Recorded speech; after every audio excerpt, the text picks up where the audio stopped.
The following is a special presentation of ABC Sports.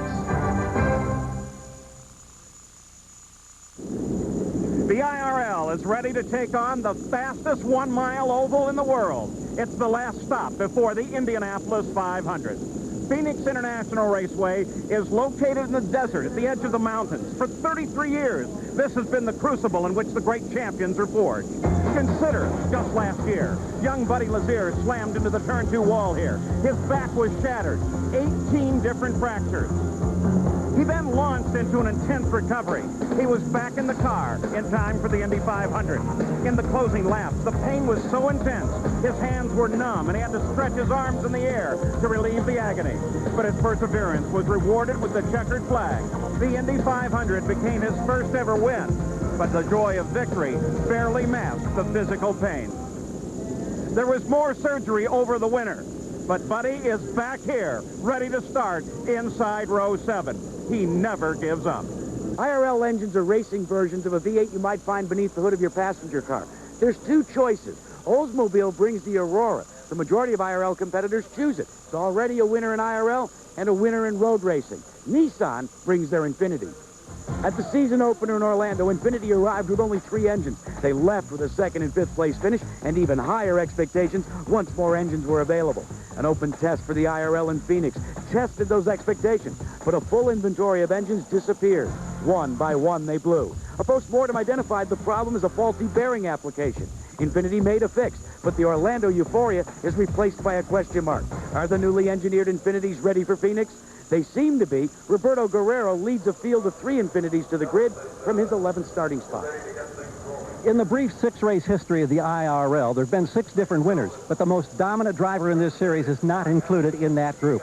Tony Stewart has led 5 of the 6 events. In fact, he's led more laps, twice as many, than his nearest rival, but he's had a tough time finishing for whatever reason. Take the season opener this year at Orlando. A dominant lead late in the race, and then a minor oil fitting broke. He spun on his own fluid, tagged the wall, was out of the competition. Last year at New Hampshire, late in the race, a 2-lap lead over the field, and suddenly an electrical problem had him on pit road, and it was Scott Sharp who was able to go on to his first IRL victory. And then there was Indy last year. Started from the pole, led 44 laps, and again, an engine problem cut his day short. Well, here in the desert, Tony Stewart is fast again. He starts from the pole today at better than 170 miles per hour, wondering, is this the day when the bad luck finally goes away? One of the keys to getting around Phoenix International Racetrack is how quick you can mash the gas on the exit of turns 1 and 2. The car's good, you're going to be about a half a car width off this yellow line. If it's not, you're going to have to modify your line. You might have to straddle that line if the car is understeering, maybe even get down on the yellow line. If it's oversteering, you're probably going to move up the racetrack. If that doesn't solve your problems, you've got to go to your in-car controls, your sway bars. If that doesn't work, then what the driver normally does, starts bad-mouthing the car, the crew. He probably should put himself on that list, but what he really needs to do is focus in on how severely the car is doing that, communicate it to the team, let them know how severe the problem is so they know how big a change to make on that next pit stop.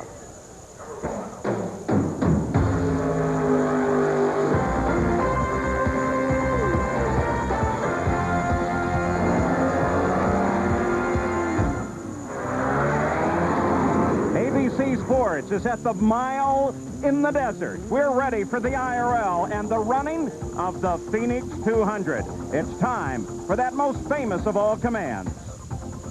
Gentlemen, start your engines.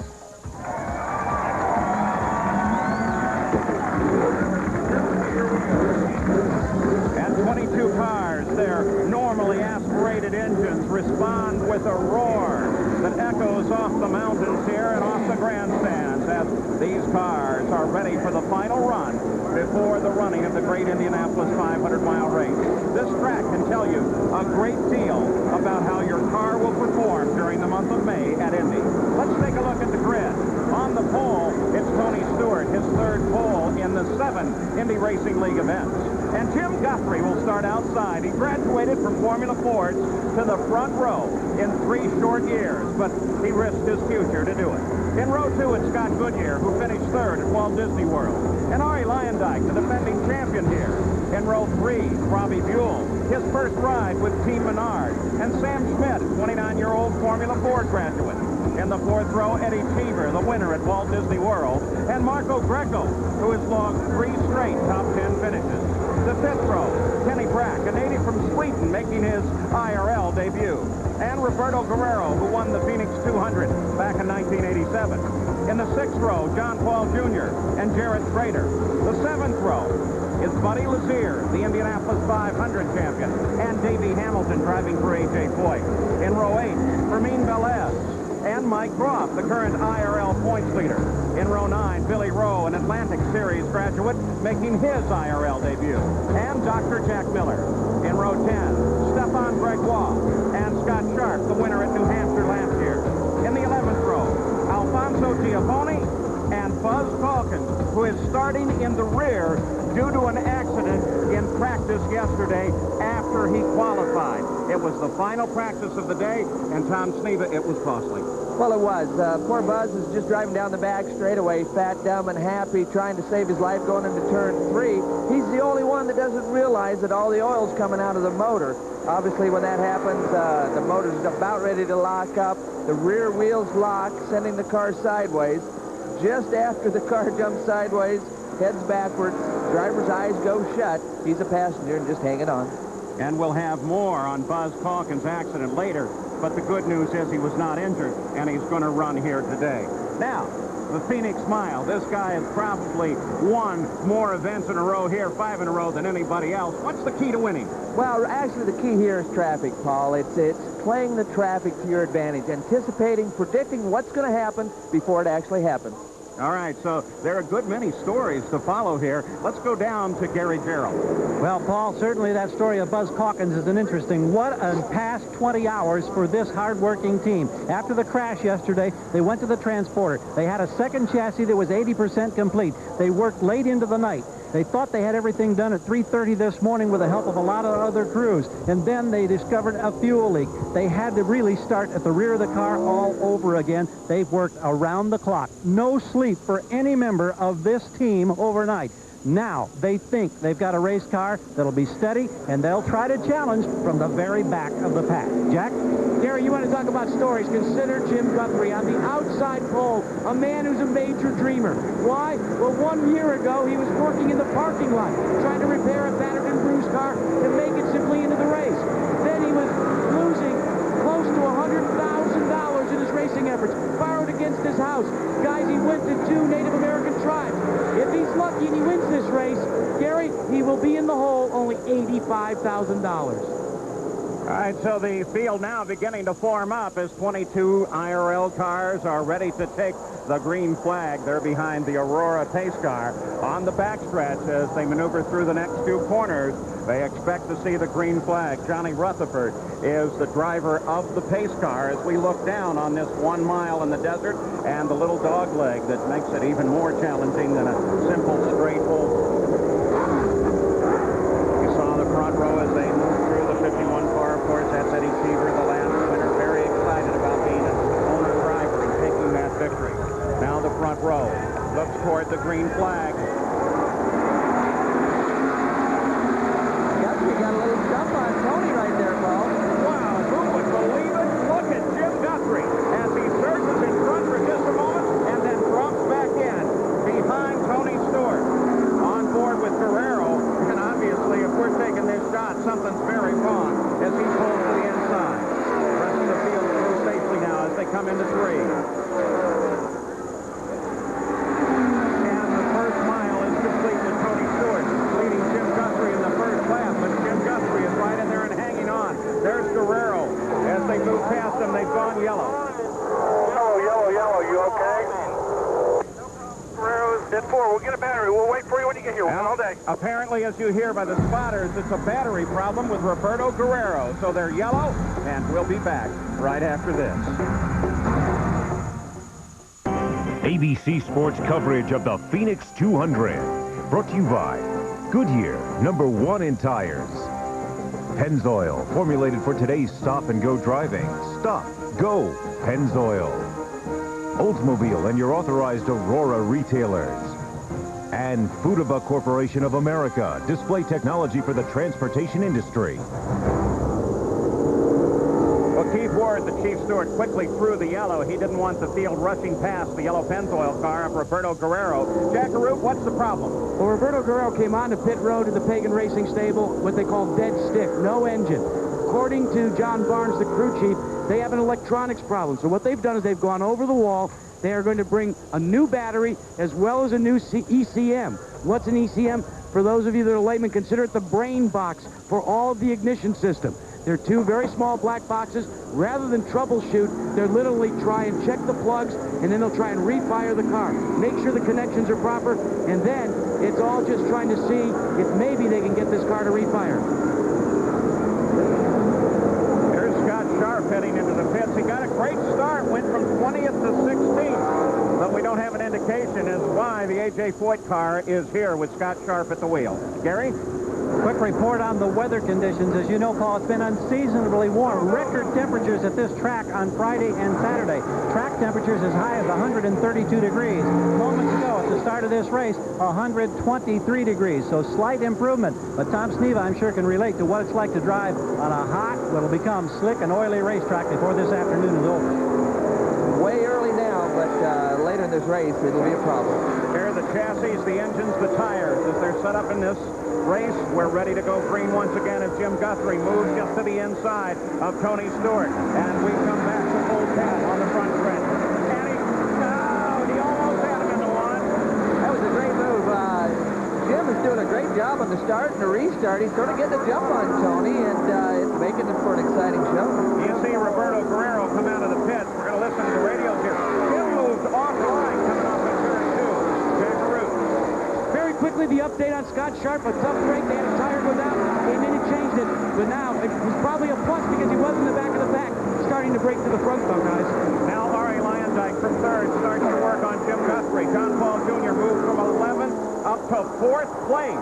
He made the first jump to 8th on the green flag. They went yellow, and then he jumped up into 4th on this second green. So John Paul Jr., there he is, top of the screen, behind Lyondike, and he's flying.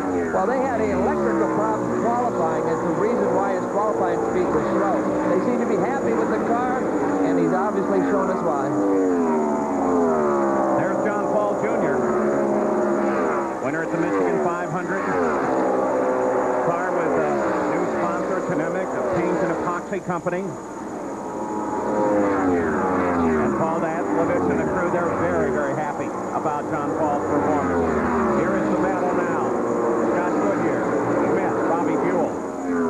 Those are all teammates of the first 3 cars, so it's interesting to see how the teams are stacking up on the 2-car team situation. Scott Goodyear, remember that for him, unbelievable Indy 500, 16 car. There's Smith. Currently runs in 6th place. Right behind him is Robbie Buell with his great ride for John Menard. And that's a ride, by the way, that I understand they're going to carry on to the Indy 500. Well, it's a great opportunity for a young driver to get with one of the top teams, and obviously he's showing that he deserves that shot. The banner on the top of the screen will give you the lap count, give you the relationships. Ari Lyondike. Lyondike with a problem, smoke at the back of the car. This may be the story of the day. Well, it's going to be one of them. Obviously an engine problem. All the lubrication's leaving the inside of the motor, heading to the outside, and that's not a good sign. So with 13 miles complete because of Ari Lyondike, they put the yellow out of the 52 IndyCar Races runner here at Phoenix. The full winner has gone on to win 14 times. Will he do it today? Well, the aerial pictures in racing always give you great coverage. Today, Goodyear has passed the Blimp Eagle. It's based in Carson City, California. And Joe Chamberlain is the pilot high over the track. He's from Norwood, Massachusetts. And there is the mile in the desert down below. We're under the second yellow of the day. Ari Lyondike's engine let go, so the defending champion will not repeat for the second win. Let's go to Jack Arute. Well, Larry Lyondike has just come by as we look at his car. It's a blown motor. Any warning, Larry? Nothing at all. I mean, it was running fine. It was a motor that had about 15 laps on it yesterday. Put in the car brand new, and I think, well, I don't know how many laps he ran, but It just blew up, but fortunately I didn't spin on my own oil. That would make 8 engines, 7 of them Aurora motors this weekend. Now, the Aurora people say they think there may be an oiling problem. I haven't really heard about that yet. I just know that with our engines, we've had no problems, hardly. But, of course, we do today. So it's unfortunate for my car owner, Fred Treadway. I was running good. I was just kind of, you know, my car was pretty good. I'm just kind of staying in there with the guys. Guys, the most difficult thing about dropping out this early, you don't even work up a sweat. He doesn't even have to get a towel to get ready to leave for Indy. Ari Leindyke's Wave 4 car becomes the first one out of the race. Don't forget our two-day coverage begins Saturday at 4:30, 3:30 Central of the Nabisco Dinah Shore. Hall of Famer Patty Sheehan is the defending champion. At Phoenix International, 2 yellows thus far. Here's the lineup. The big note is look at third place, John Paul Jr. A move from the back of the field. Now, admittedly, he had a problem in qualifying, but he's been carving through that field, and now with this yellow will be closed up and ready to do battle with the lead. Let's go to Gary Gerald. Larry Curry on the radio with Tony Stewart, the race leader.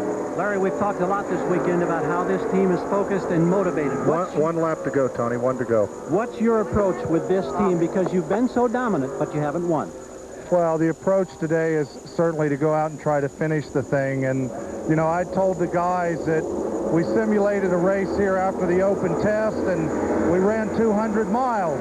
So we know we can do it. We got to have some racing luck, but we're going to lead it if it's easy to lead it.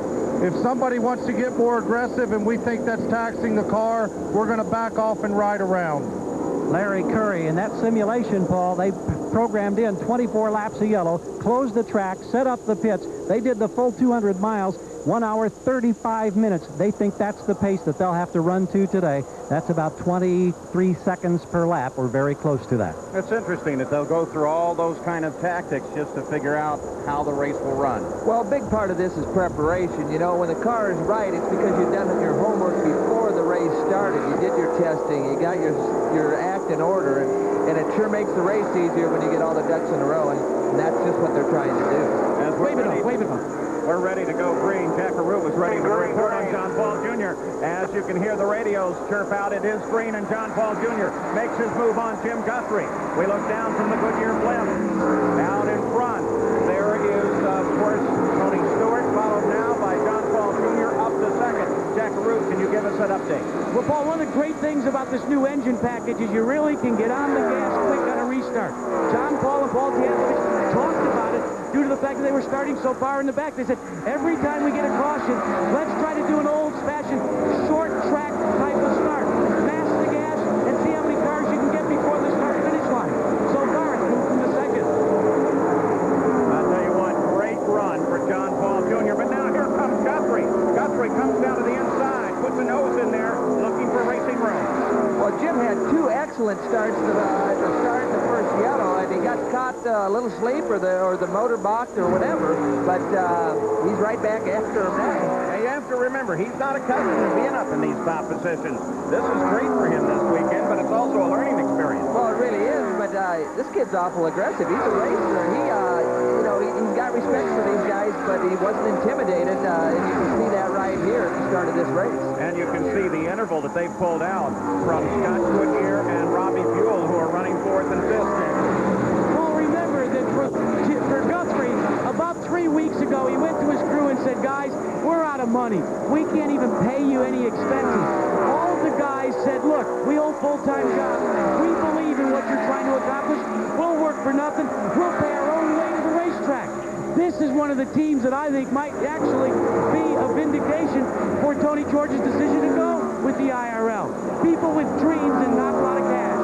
And take a look at the side of that car. It's blank. There's an opportunity for somebody. And I'm sure Jim would welcome the phone call. Well, by this performance, he might get a couple phone calls, but this is a great story. Here's a kid that's got a lot of ability. Last year, he had a car that was 2 or 3, 4, 5 years old. That wasn't much. Now he's on a level playing field with the rest of these guys, and he's right there at the front. And Tony Stewart begins to pull away now, 2.7 seconds ahead of second place Guthrie. We watch him. John Paul Jr. sits back almost another full second, so it begins to string out with Stewart, Guthrie, Paul Jr., Scott Goodyear, Robbie Buell. Those are the top 5. It's interesting. We see Guthrie here. I mean, he pretty much does it all. He's the COO, the CFO, the CEO, and probably drives the transporter. And washes the car before he puts it on board. There's your relationship. You saw the Stewart car come across the line. There's Guthrie and John Paul right behind him. And now, if you look at the banner at the top of the screen, you can see the interval developing between Guthrie and the leader of the race. Something new. We're going to have several new aspects to the banner, so keep that in mind.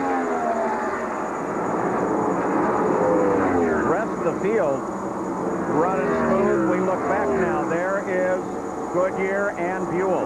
What a great opportunity for Robbie Buell. And here is another guy that just wonderfully deserves it. Well, again, a great opportunity. He's got Goodyear right in front of him there. Lyndike's teammate. You know, he's got to be a little bit concerned. He's got a problem. The motor goes away early. You know, it gets the driver's attention. I'm sure they're trying to keep communicating with Scott and let him know that there won't be any problem with his car. The blue and white car is Goodyear. Robbie Buell, that bright green car. And from time to time, you get a glimpse of Sam Schmidt, who is in the yellow number 16 car, who sits just behind them. But he's fallen a bit back from this fight. At the same time, Eddie Cheever is now beginning to move and is in 7th place, but beginning to close on Schmidt.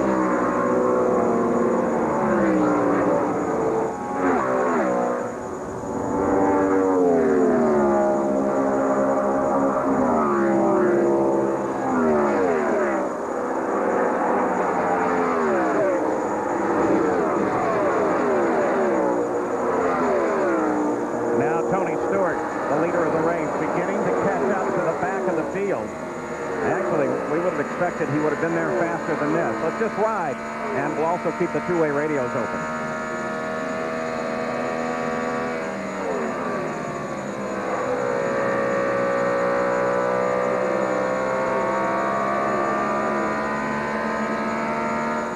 Now they're going to show the black flag to the number 33 car of Jermaine Velez.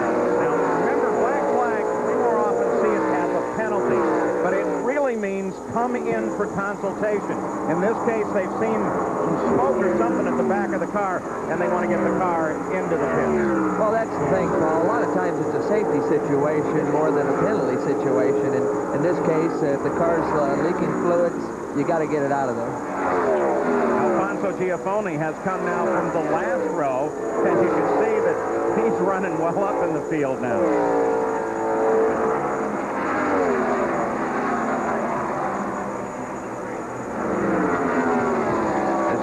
On the track, Goodyear and Buell.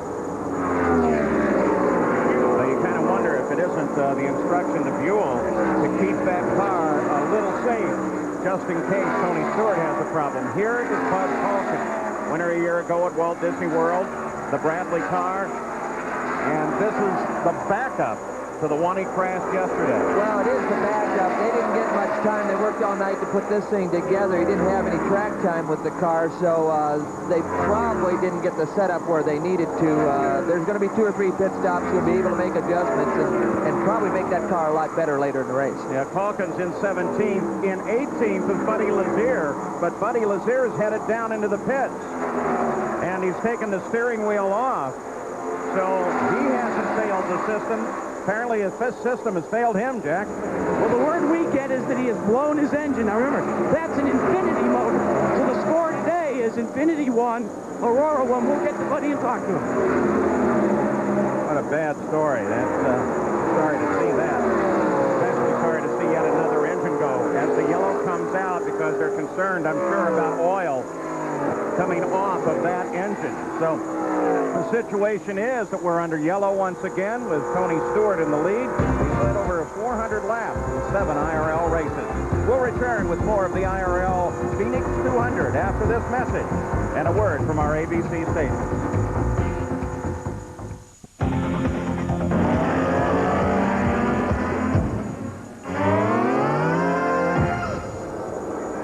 Back at the Phoenix 200 for the IRL, where Tony Stewart is the leader and Jim Guthrie is in second place, followed by John Paul Jr. We've had a couple of yellows for oiling conditions on the track, the last caused by the engine of Buddy Lazier. Jackaroo. And yet, Paul, it's a good day for Buddy Lazier. 1 year ago, he was battered, bent, and bruised. Never even got to run this race, Buddy. A blown motor and Infinity out, but tell us your feelings going into the Indianapolis 500. Well, obviously, we're really concerned. I mean, we've done no we're supposed to have 40 days of testing by now. We've got basically the 2 races, 500 miles. But all in all, the program is a very good team. I have a lot of faith in our effort, and hopefully we'll be able to get better from here. Now, about the track conditions today, it's hot, not as hot as it was the last couple of days. What's that done to the track? Well, it's actually pretty good right now. I suspect, though, you can feel it going away. We were losing tremendous grip as we ran and as the run went on. And I'm sure it's going to turn into a dogfight. It's going to be like racing with Slick 50 all over the racetrack. So it's looking good, though. I think it's going to be a good race. The track is sticking together better than we thought it would. Well, Paul, he's out, but we're getting ready for some pit stops. So a tough break for Buddy, but there's still some great stories here. Now, while we're waiting for the pits to open, a lot of that oil is down at the pit entrance. Don't forget Thursday evening, primetime Wide World of Sports. The World Figure Skating Championships presented by MasterCard. Special performances from this year's champions. Elvis Stoico, Todd Eldridge, Tara Lipinski, Michelle Kwan, and Vanessa Gusmiroli. So that's Thursday, Wide World of Sports. Let's go to Gary.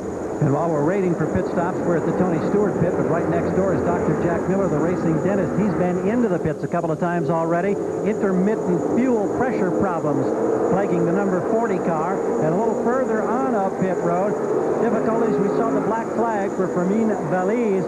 Valise, they said, had sprayed from the back of the car. The crew couldn't find it. They changed tires, fueled him, sent him back out. Now we understand the pits will be open next time by. Well, they have cleared the area. You can see the oil dry there. Well, also you can see where the oil was laid down by Lazier, and that's what kept the pit closed. Now they've opened, but some of these guys were probably anxious to get in there earlier. It's 40 laps, 40 miles complete. Average speed's down at 97.5 miles an hour, owing to all of the yellows. We're going to be listening especially to the stop for Tony Stewart. You got a clear pit down here. So just make sure you get it on the marks. Make sure you get it on the marks. The only thing we're going to do is fuel and tires, fuel and tires. Larry Curry talking to Tony Stewart. Jim Guthrie in second, down on the bottom.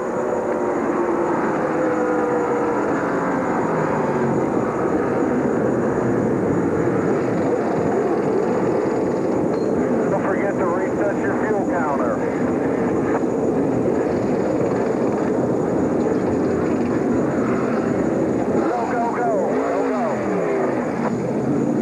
Just a tick over 12 seconds. Good job by Curry and company.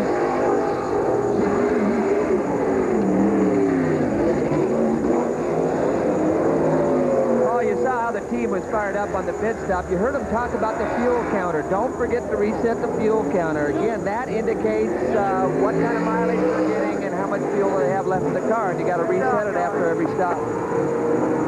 You saw them coming in, and you just heard Tony Stewart say, "Good job, guys." Jim Guthrie did not pit. That surprises me. Came down the road. Well, I think there he is. He's coming in this lap. I'm not sure why he didn't pit the first time by. Seemed that he might have gotten pinched off as he came into the pits, and so as a result, went out and around. Jackaroo.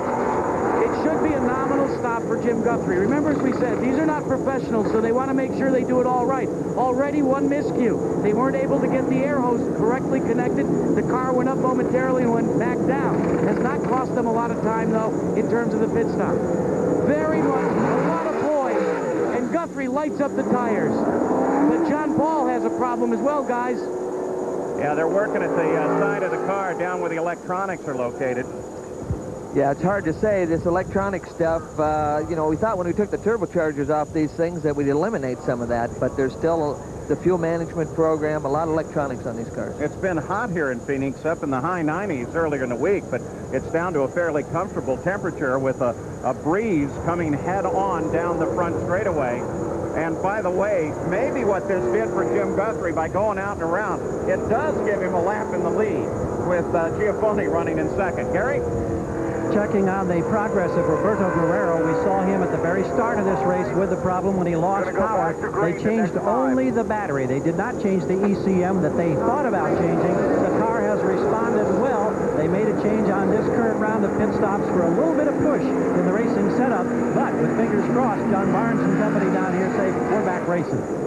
Roberto Guerrero, 6 back laps behind the lead. We're listening to his radio as the field comes back to green. Into turn 2. They should go green when they hit the line again.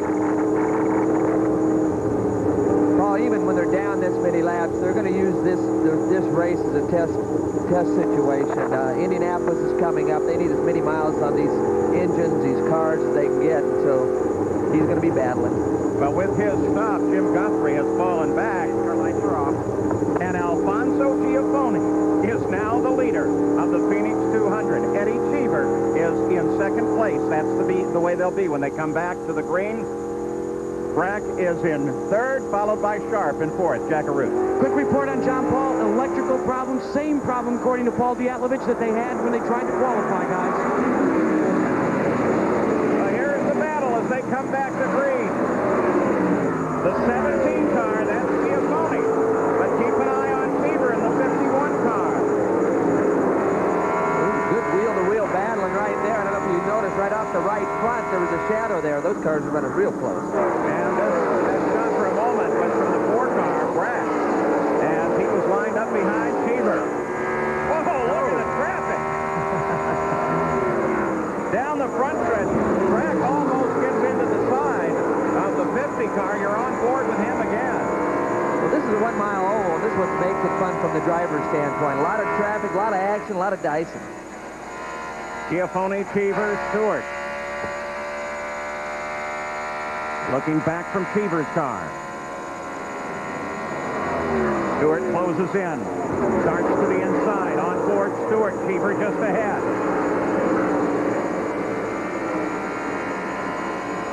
This is looking out the back of Cheever's car right here. Good battle going on back there. And Sharp moving up there, challenging Stewart. You're on board Sharp now. This is 4th place. The Conseco car, A.J. Foyt owned. They've had a lot of trouble in practice and qualifying. Didn't even get the car qualifying. Had some motor problems, but they got their act together today. On Sharp as he tries to move to the outside of Stewart. Gives away a little momentum there. Falls behind. Back to the front stretch.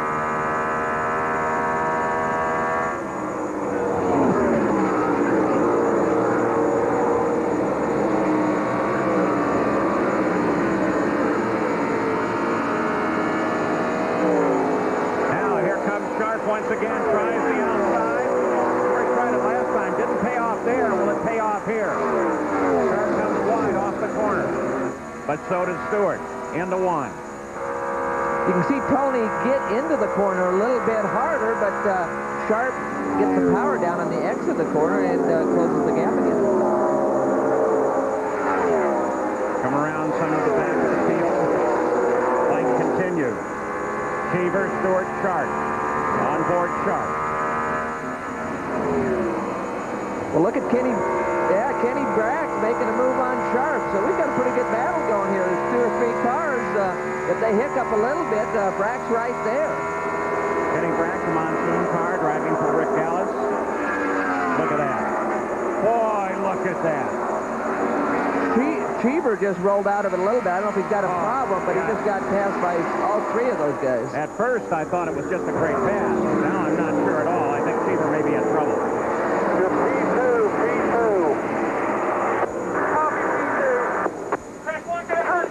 On board with Eddie Cheever, and we've got trouble over in 1. 3 cars in trouble over in turn 1. So 52 miles complete, another yellow. Robbie Buell would be one of them. This is the 4th yellow flag of the day. It was Garrett Schrader there. He was involved in an accident at Walt Disney World. Don't tell me Robbie's car is damaged too much to continue. I was hoping for a second that it was just a spin and he might get it re-going. It's hard just to spin and touch anything with these cars. They build them awful light to go fast. Now there's Jarrett. Robbie Buell. Cruz there, doesn't appear that he is he has any injury, though they're waiting just a second. Marco Greco, by the way, is the other car involved in this.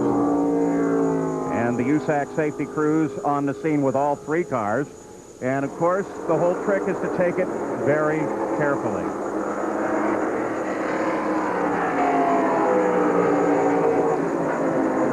Sam Schmidt comes to the pits under this yellow.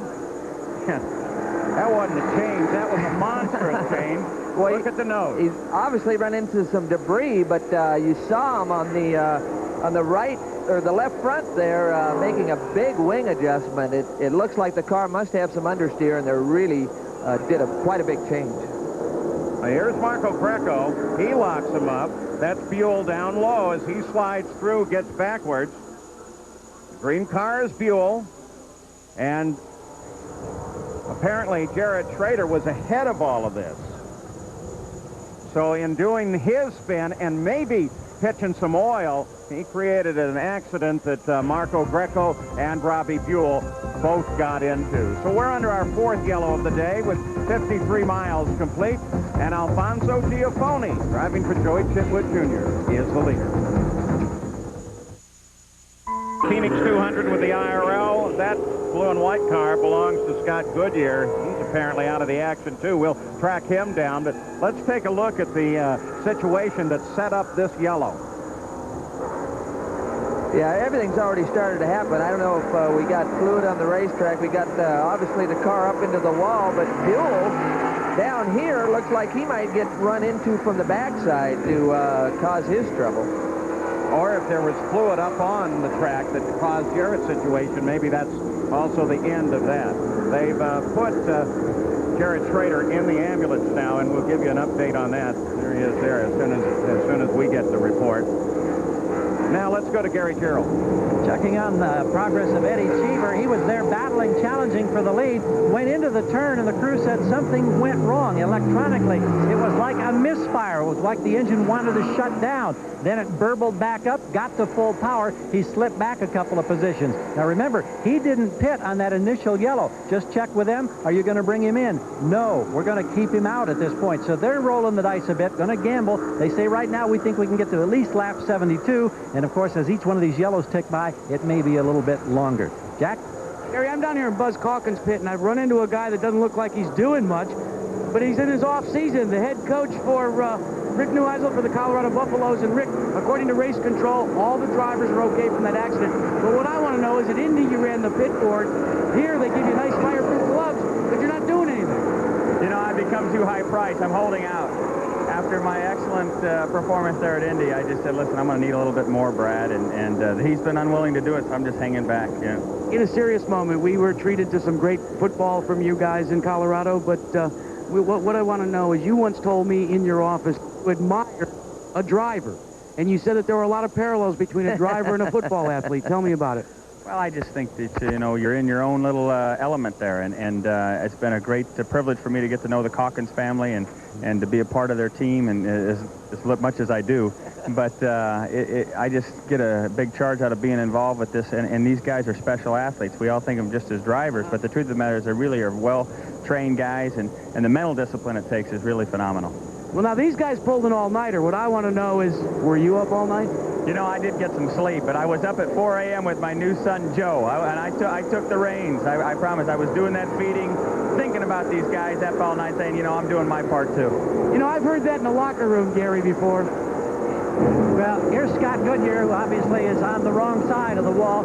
Your teammate, Ari Leyendyke, went out early with a motor problem. Was that your same fate? Well, it was, and I asked him on the radio what the situation was, whether it was transmission or engine or electrical or what have you, because the motor felt rough when we put it in this morning. I was questioning it a little bit.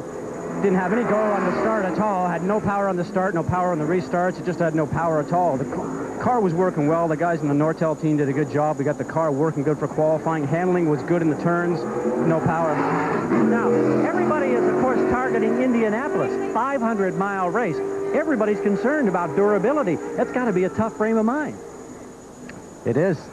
So we're going to go test next week, and I think that we'll test at the new track in Colorado Springs, and maybe we'll learn some things, and hopefully for the Indy 500 we'll be all set. Thanks, Scott.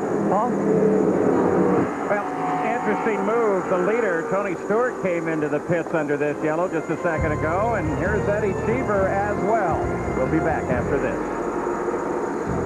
Stewart and Alfonso Giafone restarts in 7th after that pit stop and his lead a little earlier on. Well, we've got some great actions on these restarts.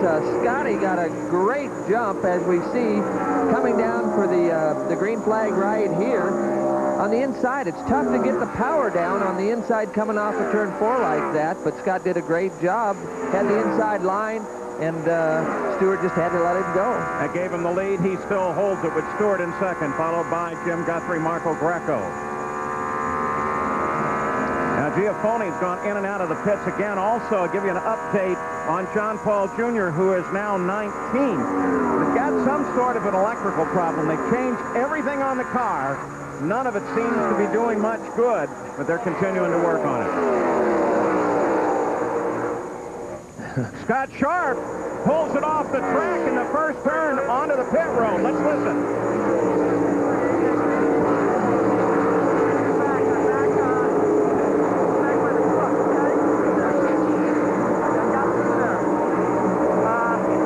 Someone come get me. I'm heading back towards the entrance to the paddock. Scott Sharp, very, very sudden move, and you heard him talking with A.J. Foyt, who owns this car, that it's the same thing as before, Tom. Well, I like the heavy breathing. Did you hear how hard he was huffing and puffing? You can see the smoke come out of that thing. And you heard him on the radio, same thing as before. They've had motor problems all weekend. You can see him get sideways in the oil, trying to get off the racetrack out of everybody's way. No yellow, so he kept the race intact. Fortunately, most of the yellow, the oil laid down on the pit road. They're going to have to think about that, Jackaroo. AJ, this has not been your week for engines. Well, it damn sure hasn't, and, you know, I just want to thank Lee Braden's group for giving us a motor. I don't know what's going on, and it's just one of them deals. That's racing. I was hoping we'd come out leading the championship, but we'll be back. Well, the yellows come out, Paul, and he's on his way back to get his driver who's coasted to the backside of pit road. Also coasting is John Paul Jr., Gary Gerald.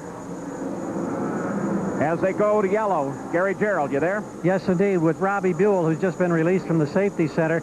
We're talking about blown engines, and apparently you may have been a victim of Scott Goodyear's blown engine. Is that right? Well, that's right. I mean, we were just kind of biding our time and so early in the race, and I saw Scott blow his motor in front of me, and I just backed out of a little bit and avoided two guys, Scott and somebody else spinning, and then somebody just hammered me from behind and cut my tire and spun me. I thought we were going to maybe get the Quaker State car back out, but I guess once it's behind the wall, we're done.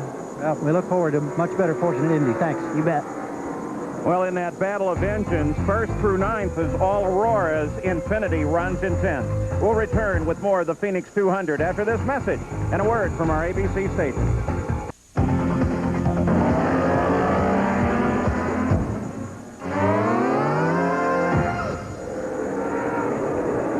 Well, there's the mile in the desert, PIR, Phoenix International Raceway. We're at the Phoenix 200, and the Goodyear Blimp Eagle has been providing the aerial pictures and some great coverage here today.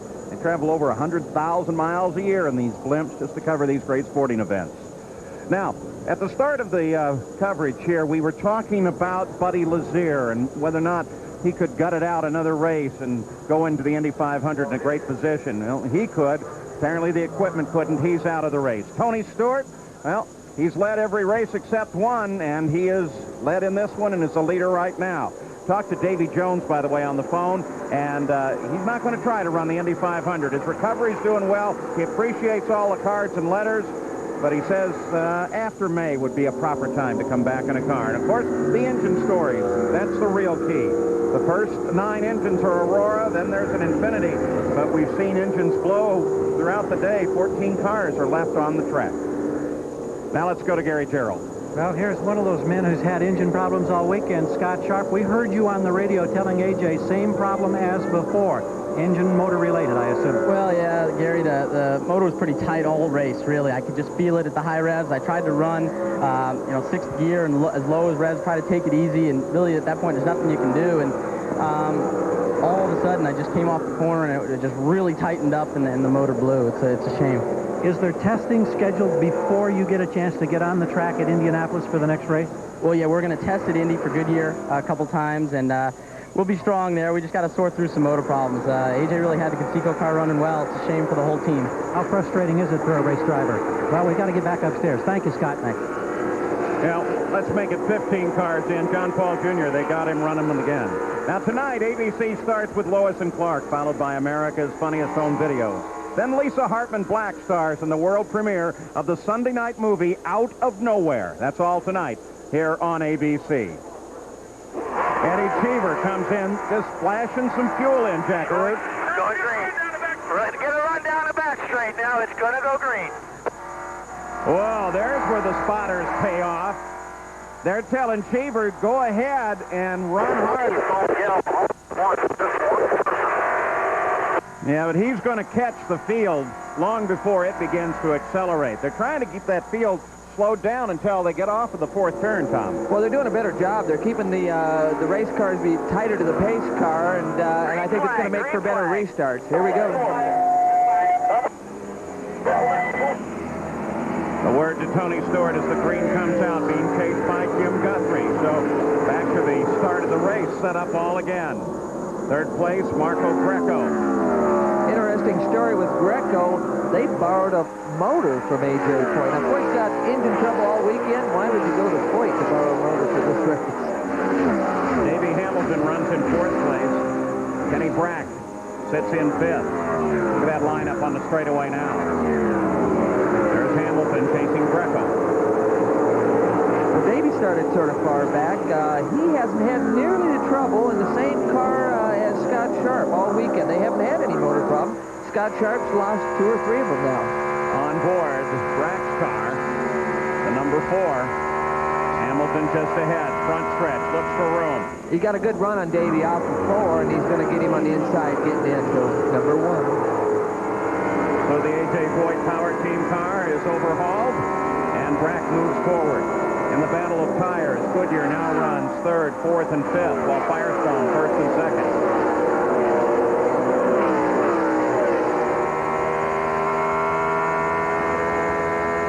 When you look at the steering wheel, you see at 33.5. That's the number that he's looking for amount of fuel before he wants to bring that car in. Yeah, that's part of the fuel counting system, so it's a number that he needs to see. When he sees it, he needs to be heading towards the pit lane. And isn't that also why they tell you to reset the fuel every time you make a pit stop? So that goes back to 0. Moving on, Greco. Oh, side by side, very tight there. Tight racing. The car's handling well. Greco isn't done with it, though. He ain't given up yet. The Brazilian Marco Greco comes out of Grand Prix bike racing. 500cc stuff in Brazil goes way, way wide. He didn't want to be up there. Here comes Hamilton. That shows you how just the slightest mistake can be so costly. Well, you got to give Greco credit. He tried to drive it in right with him. He's on the outside, though. It's a little slippery out there. He had to roll out of the throttle, and that was it. Back on board with Tony Stewart. Looking back, there's Jim Guthrie, the yellow 27 car, just behind the number 2 car. That John Menard, always brightly colored and sponsored by Glidden. Kenny Schrader. Update? How is he, Gary? The rookie driver, Jared Schrader, has been taken to a nearby hospital for further observation. Dr. Henry Bach reporting that he was awake and alert when he left the infield care center. They are going to observe him for a possible concussion. 82 laps complete. Tony Stewart has led all but 18 of these laps today. Will this finally be his day to pull victory after all those laps led in so many other IRL races? On these longer runs, Paul, this really should give the advantage to Tony. They've simulated the race here for... Oh, Billy Rowe, smoking big time in the 50 car, that white car with blue lettering. And they'd already displayed the black flag to him, telling him to come in. He's running 11. Yeah, Billy's done a great job. Actually, he's got my old chief mechanic, George McNaughty's been helping out. But there's a lot of oil there. Oh, and he could have answered the back. And that oil lights up when he drops down onto the ground, and sparks light the oil that's coming out of the back and gives us our 6th yellow flag of the day.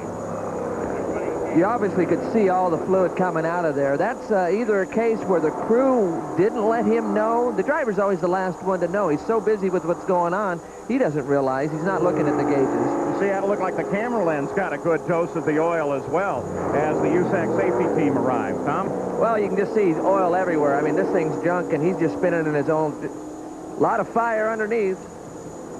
A lot of fire. That's all oil fire. That's all the oil that came out of this thing.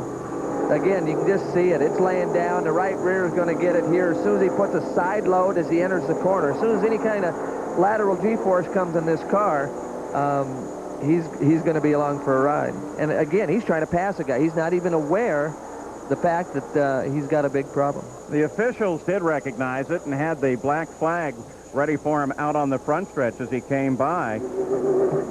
Indianapolis native, held a USAC chief mechanic's license for 4 years, and it looks like he may be okay. The safety crew, of course, right there, a lot of debris to pick up, and perhaps even more important, a lot of oil on that track that's going to have to be scrubbed clean before they can go green flag racing. There's the good news as he steps out of the car. 23 different drivers have won IndyCar races here on the Phoenix Mile. Current leader is Tony Stewart, trying to be the 24th. We'll be right back. ABC Sports coverage of the Phoenix 200. Brought to you by Unidial, telecommunications for today's fast-paced world.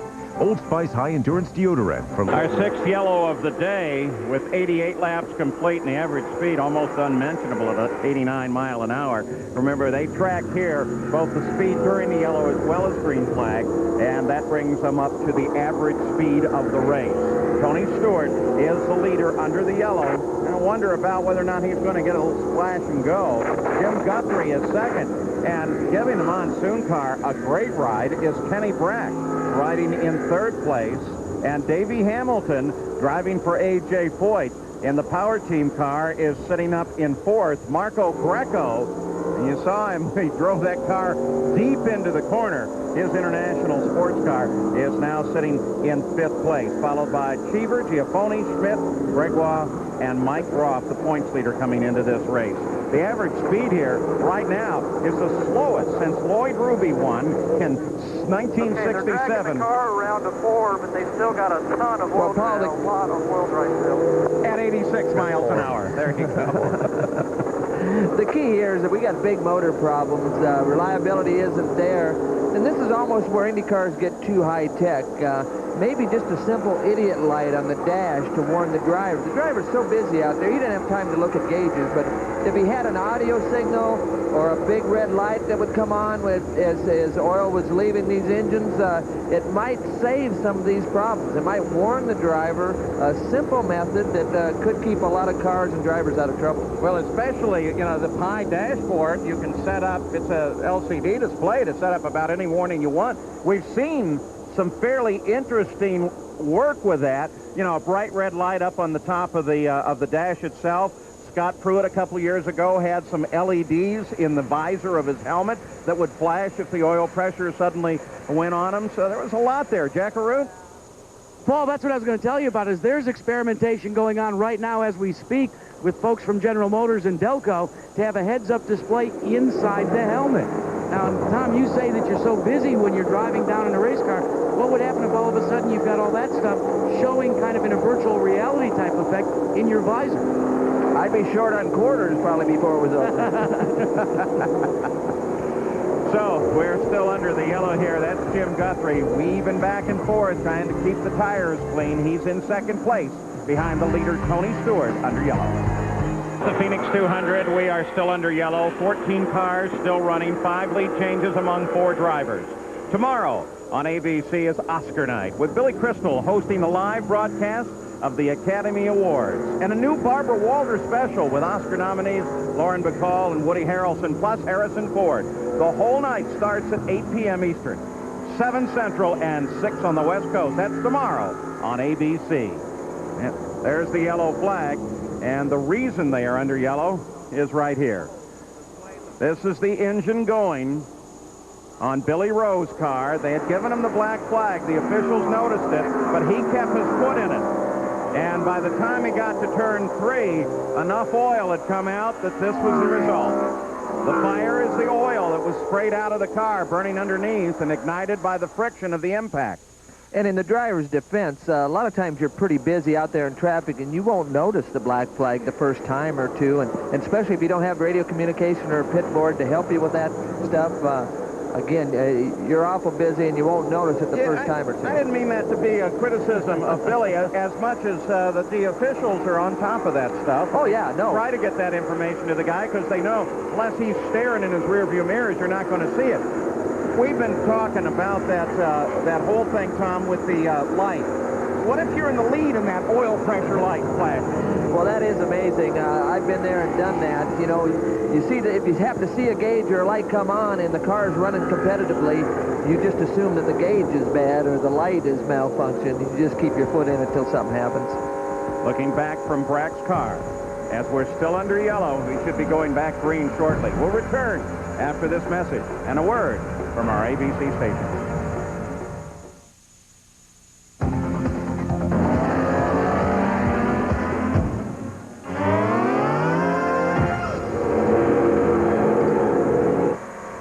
You're on board with Tony Stewart. You can see now he's well back in the field. Just missed a piece of paper. Reesley's back here as he came into the pits on the last lap and was in, we thought, for a splash and go, but Tom, it turned out to be much more.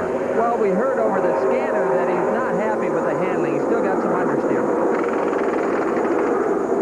Looking for work at the front and at the back. They should put some front wing in this thing. Get the tires done first. There they go. They're cranking front wing both sides. Go, go, go, go. And as he pulled away, now let's listen to the communications then. Onward! Yes. Really fast, I didn't see. No, I watched him. You're okay. Okay, boys. Okay, Tony, so we put a little front wing in it. You need to set your weight jacker, your fuel, full of fuel, and you got a good set of tires on. These are the tires you just barely scuffed. So Tony Stewart is ready to run, Jack, but there's another story. Well, Paul, Jim Guthrie is going to gamble that another caution is going to come out. He's going to gamble that he can go and make this race on only 2 stops. I talked to his makeshift crew chief, and what he said to me is, we've talked it over on the radio, we're going to push it to lap 120. Hopefully lap 120 will come in under yellow and not in under green. Hasn't been a repeat winner in the history of the IRL. Is that going to continue today with Jim Guthrie? Tony Stewart, of course, has a nice, solid car in 6th place, ready to come back to the green. So we're ready to go green at the Phoenix 200 with Jim Guthrie leading the field back. Tony Stewart making a stop to change aerodynamics just before the end of this yellow caution period. Davey Hamilton was taking a look there. There's John Paul Jr. He was almost up alongside. Well, that was John Paul in the black car. Had a good little restart for himself. Oh, yeah. That's just smoke from the oil drive that they put down in turn 3 there. No problem with any of the cars.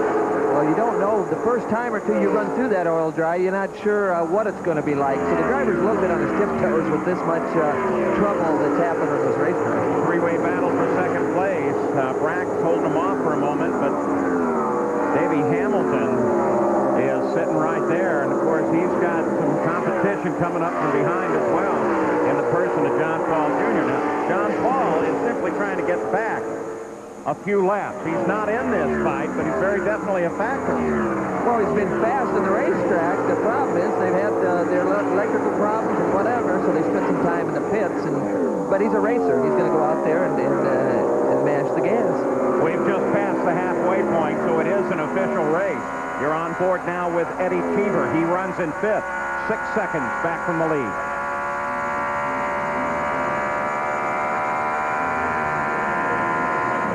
And he is being chased by Tony Stewart. We'll see how long this is a chase. Stewart, remember, topped off the fuel, fresh tires, a lot of change to both the front and rear wing. Pretty good move by Stewart. He's a little bit quicker. He had the nose in there, but thought better of it. He wasn't sure Eddie saw him, and he got back out of it, and he's going to get another run at him. So, a pretty mature move by a young driver. Let's just ride with Stewart here. As he darts inside, there's the pass. Eddie Cheever goes back to 6th. Stewart up to 5th. Again, he knew he was quicker. He didn't need to force the issue. He gave it another lap and made a nice, clean, safe pass. So Jim Guthrie is still the leader, followed by Ken Brack. Let's go to Gary. And Billy Rowe has been released from the safety center. Here's a man who endured some fire in an Atlantic race in 1994. Did that go through your mind when that thing lit up just a few minutes ago? It sure did for a nanosecond. I thought, oh, no, not again. What happened? There was a black flag, and you kept coming around, and then the thing let go. Were you aware of the black flag? They were trying to get you in? No, I wasn't aware of black flag. I was following some cars there, and I didn't see it. And I saw the yellow come on, and it slowed down going into 3, and the thing just came around on me so quick, and we just hit the fence. And we were running really good up to that point, and we were just trying to stay in there. And I don't know why the oil leaked. I know we were having some crankcase pressure problems, and I know that's why we lost the main seal at one point. And maybe that happened again, and we just blew oil over the tires. Thanks, Billy. Thank you. Paul? Well, Tony Stewart is now closing on Marco Greco. Fermin Velez and the Myjack car just came into the pits. In fact, you got a glimpse of him in front of Stewart as he pulled down off of turn 3. Stewart working the backstretch. He trails the leader now by 12.1 seconds, so he's very definitely closing in. Good shot there. A real tight draft situation for Tony, and he's just getting a feel for what he's got to work with. Whoa! Goodbye, Tony. Just goes right on past him. Jack LaRue reporting that Fermin Velez had an oil light come on and wisely thought, let's go find out. Well, that's what you got to do. He's seen all this carnage in front of him so far today, so it's a little better to be safe than sorry at this point. 107, now 108 laps as they flash across the line.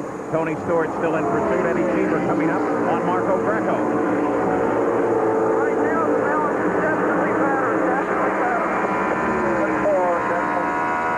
You're listening to Tony talk to Larry Curry in the pits in the Menard car. So Tony's happier now with the adjustments that they've made, and he's going to the front. You see Eddie doing some kind of signaling there. We're in Eddie Cheever's car. He's signaling with his right hand there a little bit. I'm not sure what he was pointing at. All right, we do have Eddie Cheever's radio open as we watch here in his pursuit of Marco Greco. The first plus car. He might be trying to indicate that Marco is having an oiling problem, but we don't see any oil getting on the screen or on the TV camera. Yeah.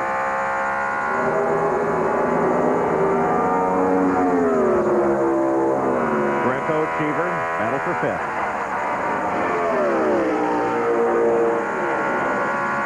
It's hard to see on that in-car camera with Eddie. You could just barely see some oil spots showing up on that camera lens. It's real hard to see, but I'm sure Eddie doesn't want to follow this car too long. Tom, what can you tell from his hands? Well, it's hard to say right there. You can see the hand level and how much he's got to turn the car in the corner. Right now, he's more concerned about what's happening with Greco's car and motor than he is how his car is handling right now. But car doesn't look too bad. His hand's getting pretty much on top. He might have just a little bit of understeer, but a lot of that's caused because the car in front of him is taking away the air and upsetting his car a little bit from a handling standpoint.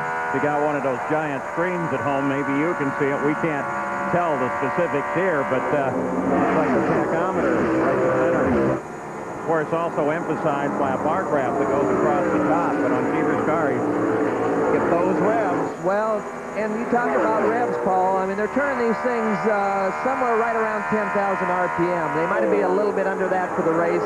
Some of the guys qualified about 10.4, but with these engine concerns, they're probably in the 98, 9,700 RPM range today in this race. The USAC IRL rule on the rev limiter would be 10.5 for this run. But that doesn't keep them from turning it further down.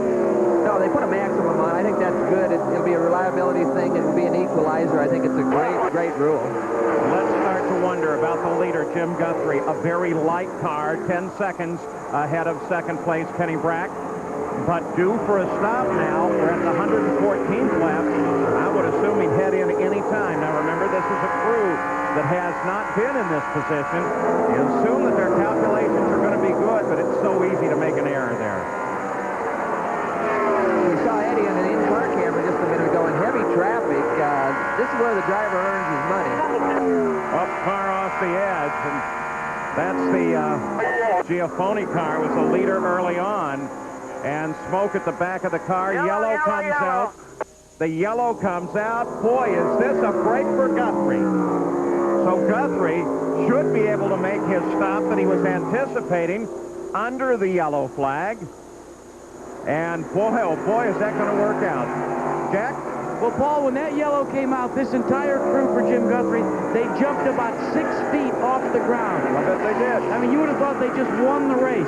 They were starting to pucker up just a little bit here as they saw this race going without a yellow. But the 120 was the magic number. Watch for Jim Guthrie, your leader, to come onto pit road quickly for some service. And you know what? They may have been right. That may have been the move that might help him win this race. But, of course, there's still 83 laps to go. Let's go to Gary Gerald. David Velez is out of the car, and we've seen a lot of engines go away. Did you catch yours in time? Yeah, I mean, that was a good call for me and from my crew, because we've been having problems since the beginning of the race. They saw me losing some fluid at the beginning of the race. We kept checking it, but now finally I think I had the big alarm of oil pressure, so it was too risky to continue, and it was the oil pressure was going down, so I mean it was ready to. Good save in the pocketbook. The team will appreciate that, Paul. Well, there's the new flag that they've instituted. It means that the pits are closed, and when he drops that flag, they can all head in. We'll be right back. Gotten his wish. Lap 120 under yellow. The crew has gone to work. They're making a major wing adjustment. 2 full turns down in the front wing. Now, the question mark is, with this pit stop, they want it to be their last pit stop. In order for that to happen, they are going to need an abundance of yellow flags. Guthrie is out and away in very fine fashion, but Tom Sneva, by our calculations, he would need, well, I think at least 20 to 25 laps of yellow in order to go the distance without a splash and go at the end. Yeah, they only have about a 60 lap window, assuming there's no yellow. So it was a pretty gutsy strategy to try to attempt, especially for a new young team like this, not to do what the leader's doing. The car is actually running awful competitive, and I was really surprised they decided to try this strategy. So far, it's working, though, and they're not that far back. You saw Eddie Cheever in. This is the leader, Tony Stewart. Go, go. You're going to beat Guthrie out. You're going to beat Guthrie out. Copy. I'm behind the 14. 10-4. So that's Larry Curry talking to Tony Stewart. Tony responding, and he points out he's going to come out behind the 14 car of Davey Hamilton and beat Guthrie out.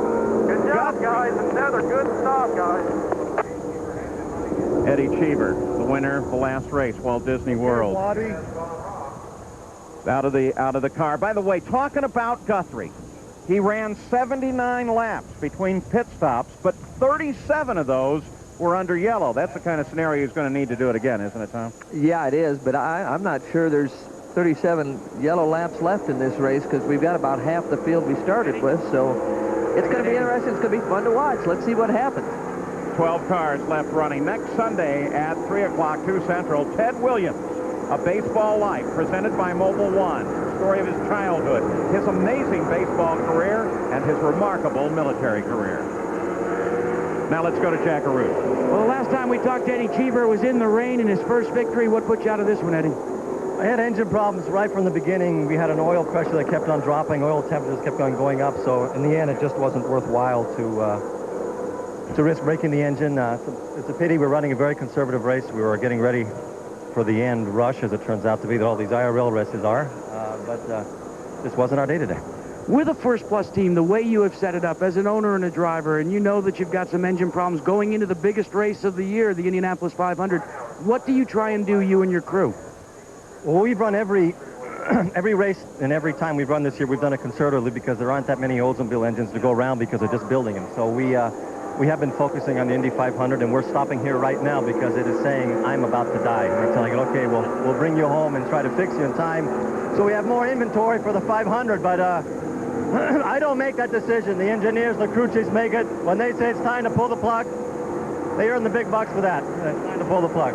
Well, owner-driver is going to listen to those engineers. By the way, he mentioned it. Don't forget, ABC's coverage of pole day, May 10th, for the Indy 500, live. And then, of course, we'll have coverage of the 500-mile race itself. On the 25th of May, as the IRL takes the green flag at the world's greatest race course, the Indianapolis Motor Speedway. Well, as they come back to green, it'll be Kenny Brack. He becomes the 5th different leader of the day.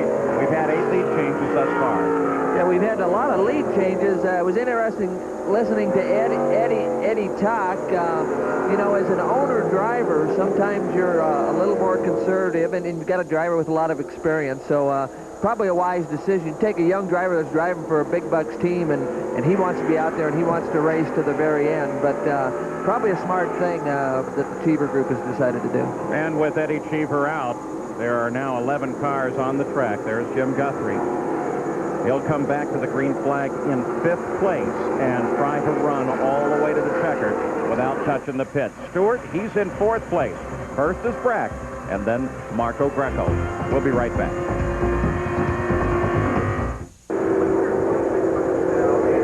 And Davey Hamilton, he's made, if you look at Tony Stewart, there's Hamilton just ahead, the 14 car, currently sitting in 3rd place. And if you look at the banner, you'll see that he's made, of the cars on the track, the best moves of the day, starting in 14th, steadily moving forward, and now sits in 3rd. Now behind him, you saw Tony Stewart, and we'll take a look at the race summary after 126 laps. Kenny Brack comes in as the 4th leader of the day. The average speed, forget it.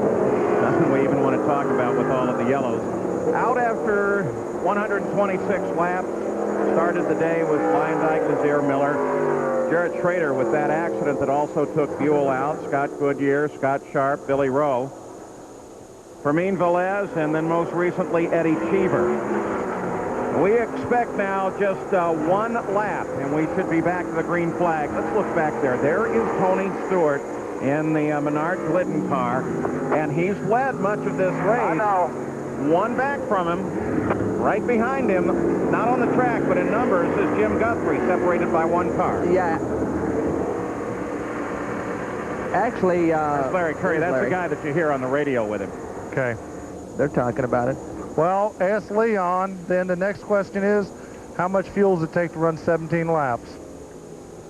Ooh. Okay. What they're doing there is they know they can go roughly 60 laps or so. That'll leave them 17 laps to go. They want to do a time stop if they have to on the last stop. No go. Stay yellow. How many gallons of gas do they got to put in to go 17 laps is what they're trying to get to. Well, you heard from the spotter that they are not going to go green, and Curry let his driver know. So who was? Now, what's the question here, Larry? All well, of the tactics that are played. A lot of the guys didn't get the signal. They didn't get the word, did they? Now, Johnny Rutherford drops in 4th place in the pace car. That Aurora might go all day, too. That's what they said. Good call, Vic. A bunch of guys trying to kill Gives you an idea of the spirit with which these guys approach racing. Johnny Rutherford also going to drive the pace car at the Indy 500. And I was talking to him about it the other day. I said, you know, the real danger of putting a guy like you in the Indy pace car is there's a real good chance when they go green, you're not off the track. He just smiled. I don't know, did you hear, we had Tony on the radio. Did you hear his comment? There's a lot of guys out here trying to kill themselves. Yeah, that's what I said, spirit. 67 laps of yellow today. That tops the record of 51 cautions here in 1994. So these engines and the reliability factor, which is far from what I think the teams would like to see. But let's remember on the other side, 9 months of development before the engines hit the racetrack. They've come up, the miracle at Walt Disney World Speedway was, in 9 months, 2 new cars, 2 new engines. They've really done a good job. Final check of the track. Want to see just how much the oil is affecting things and give it a good check. Let's go to Jack Root. Mike McGuire is the guy that's calling for Jim Guthrie, and you've been back and forth counting on your fingers, working with the computer. Can you go the distance now with this amount of caution? Yeah, we need 2 more yellow laps, and then we can go green the whole way to the end, and hopefully we'll be in the front. What does it feel like to be crew chiefing for a car that is in contention to win here at Phoenix? Oh, it's the best thing I've ever done. We're really excited. Did have a really good crew this year, and we're gonna be doing good. I'll tell you what, guys, this is what auto racing on any level is all about. Guys that volunteer their time, get excited, and really try and make their driver a winner. I want to see that calculator he's using. 70 laps of green. This happened just a moment ago, and who was? Rutherford started in and jumped back out. The front row thought they were going green. They went yellow. Yeah, in basketball, we call that a head fake. You know, he pretended like he was coming in. And you could see hands in the air to let everybody know behind, we are slowing down. Nolan and they was out there checking the track. The USAC safety team now heading back to station, and hopefully we will go yellow again shortly. The question is, can that truck make it back by the time Johnny Rutherford gets the pace car around to the start line? I don't think that's going to happen. By the way, checking with race control, they say no penalties on that false start. Tuesday night on ABC from the creator of Chicago Hope comes this season's most outstanding new drama, The Practice, starring Dylan McDermott. The Practice, Tuesday at 10, 9 Central on ABC. Now, we'll watch. See, yeah, it looks like at least 2 to go. And wait a minute. Look at the back right there in the front. Well, that's Mike Groff leading the pack, and look at the smoke. The Infinity. I don't know. Sometimes they might not like to be cooled down, but that thing's got some smoke coming out of the back of it. That's not real exciting for the pack behind them to see that, knowing what kind of trouble they've had already in the race, and you've got to follow old Smokey down into the corner. Groff, the points leader, coming into this race. Is it just a little smoke that shows as he gets out of the throttle, or is it shades of something far more serious? They're having a bunch of oil problems with these things. The oil's foaming, the sumps aren't perfect or whatever, but and it might be compounded when they run them slow with no RPMs to get the oil pump to pump the oil through the motor. So let's hope that's the case, and it'll clear itself up right now. We're going to find out. Kenny Brack is the leader as they come back to green. And this time it's a quick green, and Tony Stewart is the guy that we're really going to keep track of here as he comes up to work on Hamilton. Well, that's Davey right in front of him. Tony didn't get off that corner too well, or had to get out of the throttle. Davey in front, look at him make a move on the inside. Well, maybe he heard what you were saying and thought, I'm going to take it easy. Look at Davey Hamilton. He makes the move on Marco Greco, and Stewart comes outside Greco. So now the first 3 are right together. Greco losing 2 spots in 1 turn. Good racing there. Davey looks like he's getting off at turn 2. Remember at the beginning of the race, we talked about how important it is to get off turn 2. Problem is, if you get off turn 2 real good, you might be a little bit loose down right here where we're looking now off of turn 3 and 4. All the oil dry comes up in the air. Kenny Brack back and forth weaving, taking a look at Mike Groff's car. Now again, you're looking back from Brack's car. Hamilton just behind him. Again, traffic. This is what it's all about. That's Phoenix International. That's what's fun. Under the yellow. Look at that. Davies down pretty low. Hamilton almost touches with Stewart as they come off the corner, but Stewart forces his way by. Now ducks inside of that red-white car of Mike Groff. The smoke appears to have cleared up on that, so you may have been right. It may have been a situation created under the yellow. Well, the key there was Tony. He caught the guys in a traffic situation, played the traffic perfectly, was able to anticipate it real well, and got by some heavy traffic. Groff comes left. He lets Hamilton by. 3 wide off the corner. Jim Guthrie now trying to thread his way and get around Marco Greco. This is a battle for 4th. Brack, Stewart, Hamilton. This is the fight for 4th. Well, this is good racing. This is fun to watch, and it's fun when you're in the driver's seat. It's really fun because there's a lot of cars running real close with each other. That's tough. Down low coming coming off of 4 underneath.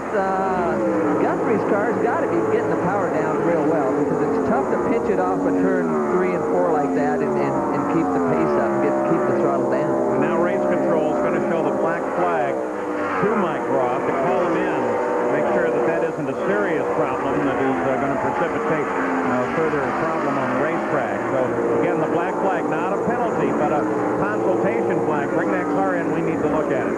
Back at the front, on board Tony Stewart. He is in second, and just ahead, Kenny Brack, the number 4 Monsoon car. You see that? Well, you can't see it now, but on the steering wheel right there, that area, you see the 2.5. We saw 33.5 on another one, but the 2.5 is obviously 32.5. When you see that, that's when they want him looking for the pits.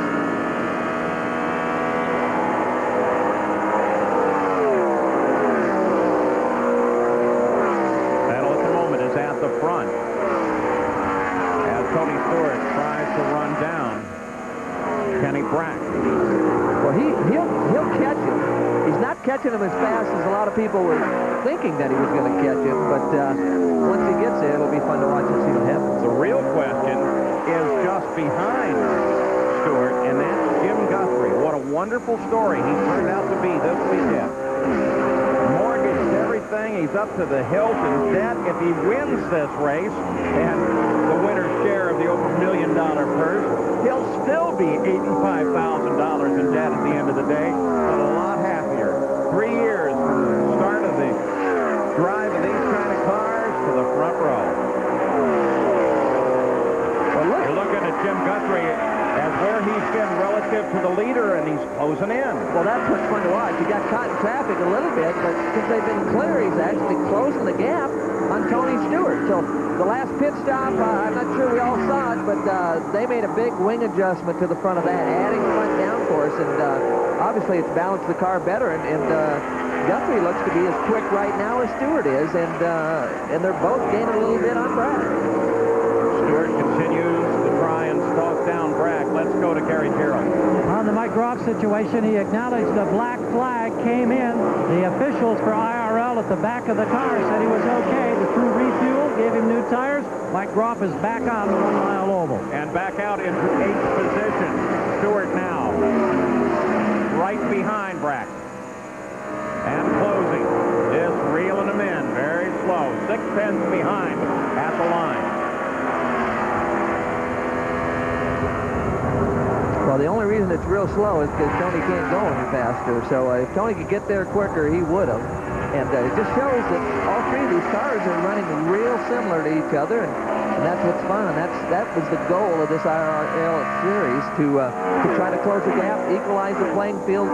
Guthrie, the 3rd car back. The guys are.